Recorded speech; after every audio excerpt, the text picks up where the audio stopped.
बड़ी खबर के साथ जहां स्ट्रेट ऑफ हॉर्मुज में फंसकर राज्य के लाल की मौत का मामला सामने आया है। कल सुबह 9 बजे दुबई से दिल्ली एयरपोर्ट पहुंचेगा शव। कैप्टन राकेश रंजन का पार्थिव शरीर शुक्रवार को पटना आएगा। बिहार शरीफ के रहने वाले थे राकेश का परिवार पटना के लिए रवाना हुआ है। ऑयल टैंकर पर तैनात थे कैप्टन राकेश रंजन की 18 मार्च को मौत हुई थी। शिव पर हार्ट अटैक के कारण मौत हुई थी। तो रांची से इस वक्त की बड़ी खबर में आपको दिखा रहे हैं, जहां पर कैप्टन का शव अब उनके आवास पहुंचाया जाएगा।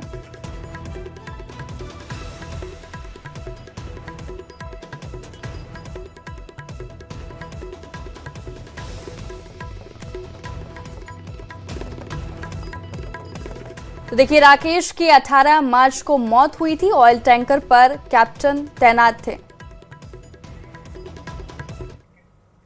खबर रांची से है, जहां सीबीआई की टीम ने दक्षिण पूर्व रेलवे के chief commercial inspector Himanshu Shekhar को रिश्वत लेते हुए गिरफ्तार किया है। गिरफ्तार अधिकारी पर आरोप है कि उसने एक शिकायतकर्ता के लंबित बिलों के भुगतान के एवज में 10% कमीशन की मांग की थी।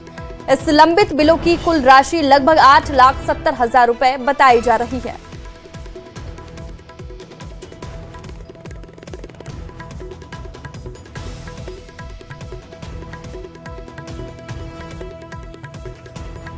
सीबीआई की टीम आज रांची डीआरएम ऑफिस पहुंची है और यहां पर चीफ कमर्शियल इंस्पेक्टर को रंगे हाथ 50,000 रुपए रिश्वत लेते हुए गिरफ्तार किया गया है। पूरे मामले को लेकर सीबीआई की टीम अब भी जांच कर रही है और पूरे मामले में कई अहम जानकारियां जो हैं वो जुटाने की कोशिश कर रही है। खासतौर से बात करें तो कमर्शियल विभाग में ये पूरी कार्रवाई की गई है। जो जानकारी है उसके अनुसार 8,70,000 रुपए पीड़ित का बकाया था और उसी की मांग को लेकर, उस रकम की अदायगी की मांग को लेकर वो लगातार यहां पर आ रहे थे। इसी दरमियान चीफ जो इंस्पेक्टर हैं उनके द्वारा ये 10% कमीशन मांगा गया था और उसी एवज में 50,000 रुपए बतौर पेशगी जो है वो मांगी जा रही थी, जिसे देने के लिए वो पहुंचे थे। हालांकि इसी दरमियान सीबीआई की टीम ने उन्हें रंगे हाथ पकड़ लिया है। अब तमाम दस्तावेजों को खंगाला जा रहा है, जांच की जा रही है और जो लोग भी इसमें और संलिप्त होंगे उन पर भी कार्रवाई की गाज गिर सकती है। कैमरामैन प्रभाकर के साथ ओम प्रकाश, न्यूज़ 18 रांची। जमशेदपुर में पिछले कुछ दिनों से बना हुआ डर आज खत्म हुआ। सेना के जवानों ने 2 जिंदा मिले अमेरिकी मिसाइल बम को डिफ्यूज किया, जिसके बाद ग्रामीणों ने राहत की सांस ली और सेना के अधिकारियों को धन्यवाद किया। ये रिपोर्ट देखिए। जमशेदपुर में महाबम, 80 साल से रेत में दफन। इंडियन आर्मी का एक्शन, सक्सेसफुल हुआ ऑपरेशन। आसमान में उठता धुआं और लोगों के चेहरे पर खुशी। ये तस्वीर है जमशेदपुर के स्वर्णरेखा नदी के किनारे की, जहां रहने वाले लोग पिछले कुछ दिनों से डर और दहशत के साए में जी रहे थे, क्योंकि इलाके में एक साथ 2 बड़े जिंदा अमेरिकी मिसाइल बम मिले थे, जिसे सेना के जवानों ने डिफ्यूज कर दिया। जिसके बाद स्थानीय लोगों ने राहत की सांस ली और सेना के जवानों को धन्यवाद कहा। बम तो 10-12 दिन पहले से मिला था, लेकिन डर का पूरा माहौल था। अभी कोई डर वर कुछ नहीं है। पूरा सब गांव वाले, सब बच्चे बूढ़े सब खुश हैं पूरा, और सब में खुशी दिख रहा है। इंडियन आर्मी को धन्यवाद। इंडियन आर्मी को बहुत धन्यवाद। उन लोग का चलते पूरा सेफ्टी से जो हुआ सब कुछ कंप्लीट हुआ। सेना के जवानों ने पहला बम सुबह 12:15 बजे और दूसरा बम 1:20 पर डिफ्यूज किया। नदी के बीचों बीच 200 फीट जमीन के अंदर मिसाइल बम को डायनामाइट लगाकर डिफ्यूज किया गया। 1 घंटे के अंतराल पर दोनों शक्तिशाली बमों को सुरक्षित निष्क्रिय किया गया, जिसके बाद पूरा इलाका भारतीय सेना और भारत माता की जय के नारे से गुंजायमान हो गया। बम नदी में था, मछुआरे पकड़ने गए थे। उसके बाद उन लोगों को देखा 3-3:30 बजे दोपहर में गए थे, देखा ये वाला क्या चीज है, तो उन लोग बाहर निकला। तो उसके बाद गांव में आके बोले कि ऐसा ऐसा चीज एक तो निकला है। तो गांव वाले जाके देखे एक क्या चीज है, फिर जाके पता चला बम है, बहुत पुराना बम। अच्छा, तो डर लग रहा था आप लोग को? हाँ, तो पहले तो डर लगेगा ना, इतना बड़ा बम है। दोनों डिफ्यूज किए गए बम पर मेड इन अमेरिका लिखा हुआ है और दोनों बम के द्वितीय विश्व युद्ध के समय होने की आशंका जाहिर की जा रही है। अनुमान लगाया जा रहा है कि युद्ध में ले जाने के दौरान बम गिर गया होगा। मिसाइल बम का वजन 200 किलो से ज्यादा का बताया जाता है। इंडियन आर्मी ने दोनों बमों को डिफ्यूज कर दिया है, लेकिन इलाके में और बम होने की भी आशंका जाहिर की जा रही है। हालांकि अभी ऐसी कोई सूचना नहीं है। ऐसा लगता है कि यूएसए के द्वारा निर्मित ही बम है और ये सेकेंड वर्ल्ड वॉर का ही है, ऐसा प्रतीत होता है देखने से।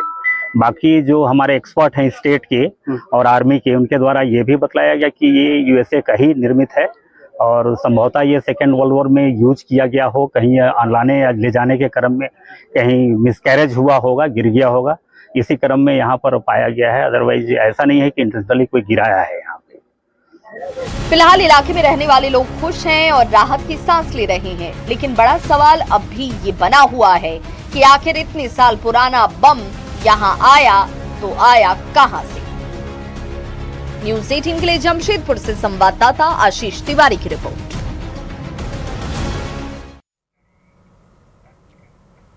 बड़ी खबर हजारीबाग से है, जहां 12 वर्षीय बच्ची की संदिग्ध परिस्थितियों में मौत से सनसनी फैल गई है।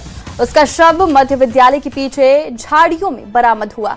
आशंका जताई जा रही है कि बच्ची के साथ दुष्कर्म के बाद उसकी हत्या की गई है।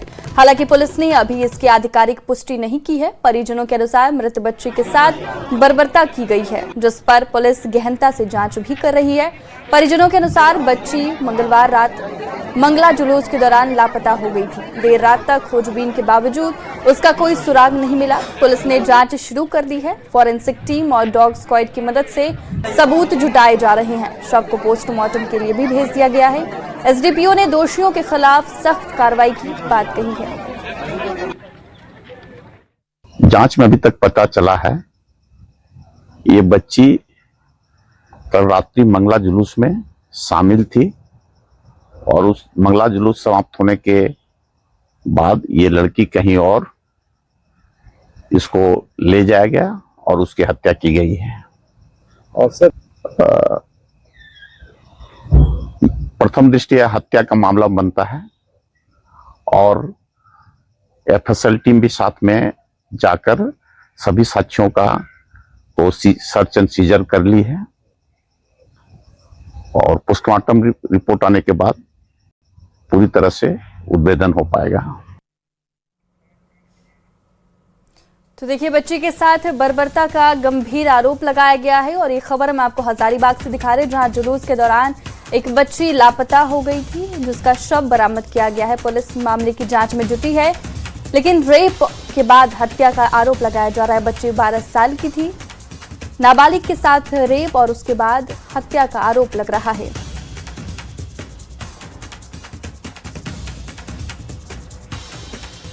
तो देखिए, जुलूस से लापता हुई थी लड़की, जिसका शव बरामद किया गया।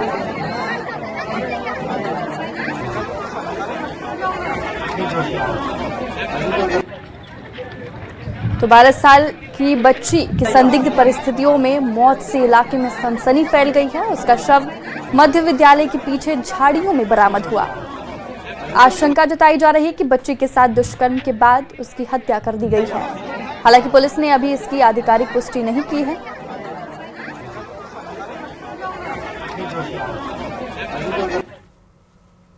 राजधानी में अपराधियों का खौफ देखने को मिल रहा है। पिछले कुछ दिनों से खुलेआम हो रही लूटपाट और डकैती की घटनाओं ने लोगों को डरा दिया है। वहीं पुलिस भी परेशान है, क्योंकि लगातार हो रही घटनाओं के कारण पुलिस के काम पर भी लगातार सवाल उठ रहे हैं। क्या है पूरा मामला, देखिए इस रिपोर्ट में।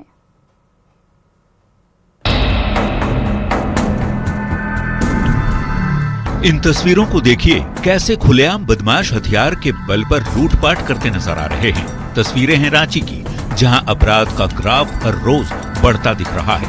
कारोबारी और आम लोग परेशान हैं, वहीं पुलिस भी परेशान नजर आ रही है। बड़ा सवाल उठ रहा है, क्या राजधानी से कानून का राज खत्म हो गया है? क्योंकि न तो लोग सड़क पर सुरक्षित हैं, न ही फोन पर, न ही अपनी दुकान और घर पर। फोन पर बड़े गैंगस्टरों ने कारोबारी का जीना मुहाल किया है, वहीं सड़कों या दुकानों पर लूट का खतरा मंडरा रहा है। देखिए मेरा पंप जो है 24/7 खुला रहती है पंप, और पुलिस प्रशासन अगर ऐसे में हमको सुरक्षा नहीं देगी तो ये दूसरी बार घटना हो चुकी है। और अगर सुरक्षा पुलिस प्रशासन हमको नहीं देगी तो हमको मजबूरन प्लान करना पड़ेगा। पेट्रोल पंप एसोसिएशन के सदस्य भी इसे लेकर काफी परेशान हैं। उनका कहना है रांची में सुरक्षा व्यवस्था की स्थिति भयावह है और यही कारण है कि अपराधियों का मनोबल बढ़ा हुआ है। नहीं, ये तो बहुत ही खराब बात है। प्रशासन तो बहुत ही मतलब सुस्त हो गई है, इसलिए इस पे प्रशासन को टाइट होना पड़ेगा और ये बहुत अच्छी बात नहीं है।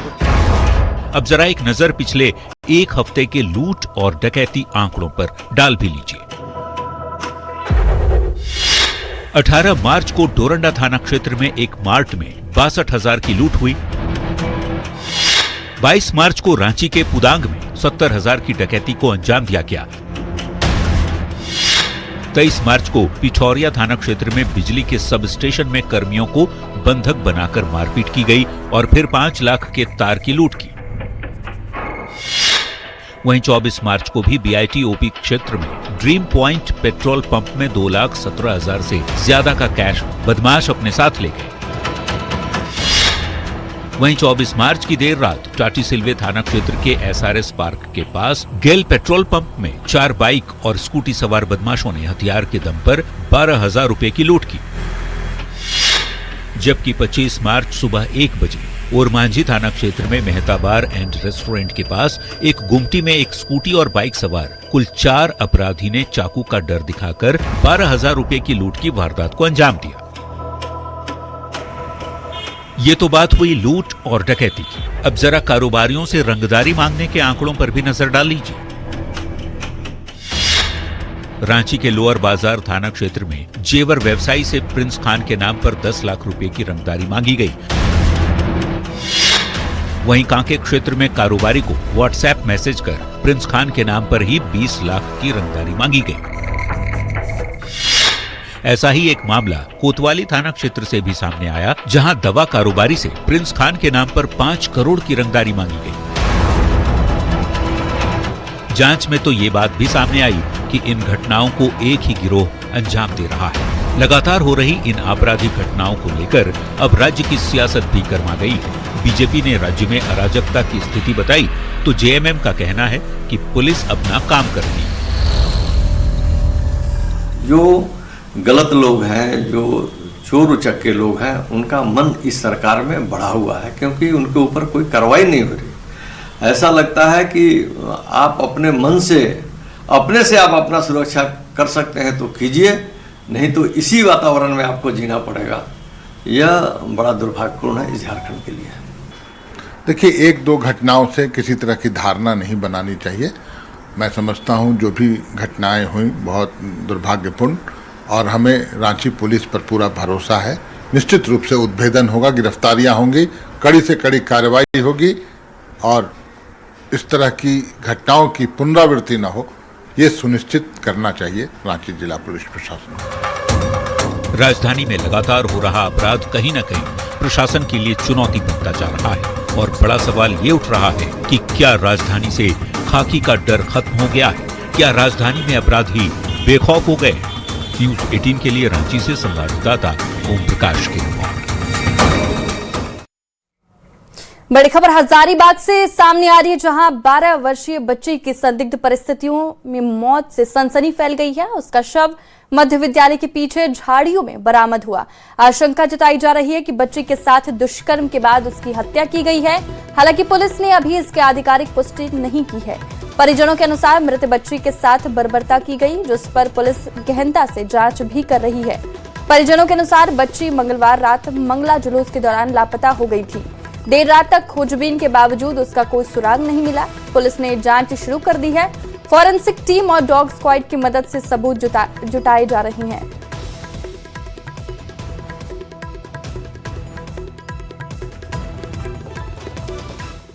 और रांची से इस वक्त की बड़ी खबर सामने आ रही है, जहां गैस सिलेंडर कालाबाजारी पर बड़ी कार्रवाई की गई है। एक मकान में रखे सिलेंडर बरामद किया गया है। पुलिस ने 9 LPG सिलेंडर बरामद किया है। कालाबाजारी के आरोप में ये छापेमारी की गई है। मकान से रिफिलिंग उपकरण भी जब्त किए गए हैं। तो रांची से इस वक्त की बड़ी खबर मैं आपको दिखा रही, जहां एक मकान में रखे सिलेंडर बरामद किए गए हैं। पुलिस ने 9 एलपीजी सिलेंडर बरामद किया है।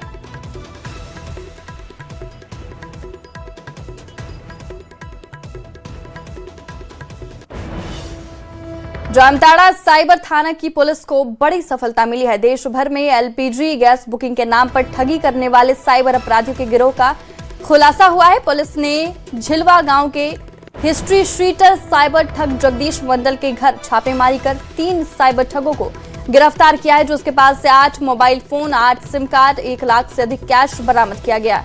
साइबर ठग व्हाट्सएप नंबर पर एलपीजी गैस का एपीके फाइल इंस्टॉल का मैसेज भेजकर लोगों को एलपीजी गैस का एपीके फाइल डाउनलोड कराकर उसकी सारी गोपनीय जानकारी प्राप्त कर लेते थे, फिर ई वॉलेट के जरिए साइबर ठगी को अंजाम देते थे।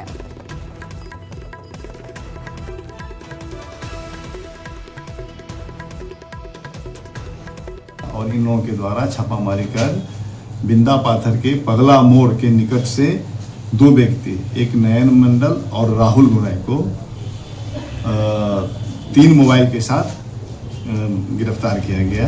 तो उक्त सूचना के आलोक में इन लोगों के द्वारा पुनः जो है सो झिलवा में पहुंचे और झिलवा में जगदीश मंडल के पास के यहाँ पर पहुंचकर उनके घर का तलाशी लिया, छापामारी किया। तो उनके घर से, जगदीश मंडल के घर से 3 मोबाइल सेट और 1,02,000 रुपया बरामद की गई।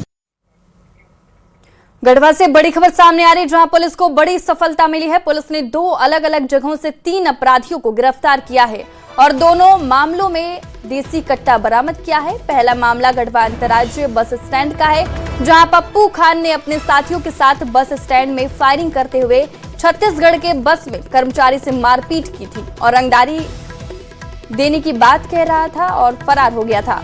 वहीं दूसरा मामला शहर के नगवा मोहल्ले की है, जहां पुलिस ने अपराध की योजना बनाते हुए 2 अपराधी को गिरफ्तार किया है। एसपी ने दोनों मामलों में शामिल पुलिस पदाधिकारी और जवानों को रिवॉर्ड देने की बात कही है। 3/26 के रात्रि को लगभग 11 बजे हम लोग को सूचना मिला कि बस स्टैंड के पास कुछ अपराधियों के द्वारा कुछ बस कंडक्टर लोगों के साथ मारपीट की गई है और 1 राउंड फायरिंग की गई है। उस संदर्भ में फर्दर जांच किया गया तो यह तथ्य सामने आया कि शाहिद अली और पप्पू खान के द्वारा रंगदारी वसूलने की नीयत से यह कांड किया गया है।